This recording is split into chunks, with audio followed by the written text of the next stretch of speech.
समय मनुष्य के बनाए मार्ग पर नहीं चलता, बल्कि मनुष्य को समय के बनाए हुए मार्ग पर चलना होता है।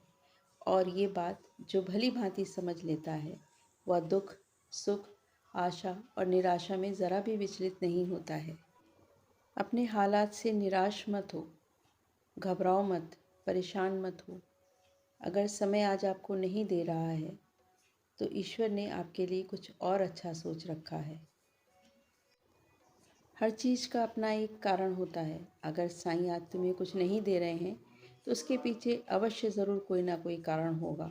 वो तुम्हें कुछ अच्छा दिखाना चाह रहे होंगे, वो तुमको कुछ और बेहतर देना चाह रहे होंगे।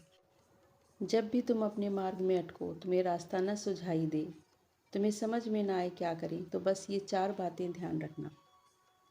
ये कि साईं मेरी लड़ाई लड़ रहे हैं, साईं मेरे लिए रास्ता बना देंगे।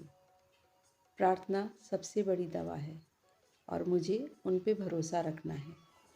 और जिस दिन तुमने स्वीकार कर लिया कि मुझे ये जो जीवन मिला है, इसमें जो सुख हैं, ये दुख हैं, ये सब परमात्मा के ही दिए हुए हैं, उस दिन तुम खुश हो जाओगे और तुम इस चीज़ को स्वीकार कर लोगे और बोलोगे कि जो भी उन्होंने दिया है वो वही जाने और वही संभालेंगे। उनकी दी हुई चीज़ से कभी इनकार मत करो। दुख हो या सुख हो, सभी को खुशी से स्वीकार करो। और जिस दिन तुमने उनकी मर्ज़ी को स्वीकार कर लिया, तुम उनका धन्यवाद दोगे। तुम सोचोगे कि अगर उन्होंने मुझे दुख दिया है, तो इसमें ज़रूर कोई राज होगा, कोई रहस्य होगा, कुछ इसका अर्थ होगा। और तुम कभी शिकायत मत करो, सदैव धन्यवाद से भरे रहो, सदैव ईश्वर का शुक्राना अवश्य दिया करो। क्योंकि अगर दुख है, तो उसमें कोई बहुत बड़ा सुख अवश्य छिपा है। इस विश्वास से चलो और ये बोलो कि ईश्वर की मर्ज़ी है, बस वही सब संभालेंगे। और उनके ऊपर अपना भार छोड़ करके तुम खुश हो जाओ।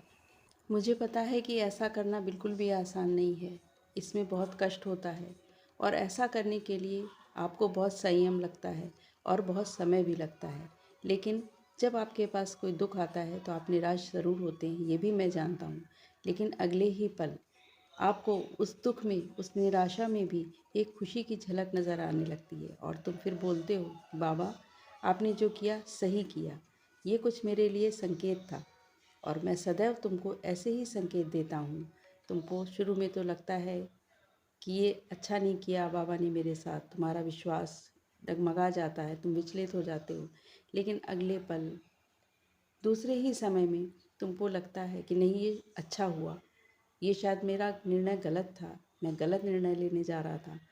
वहीं पे ही बाबा तुम्हें संकेत देते हैं और मैं तुम्हें अवश्य संकेत देता रहूँगा। मेरे संकेत को तुम समझो और मैं तुम्हें यही आशीर्वाद देता हूँ कि आपका परिवार खुशबूदार फूलों की तरह सदैव हरा भरा रहे, सदैव फलता फूलता रहे। खुश रहो मेरे बच्चे।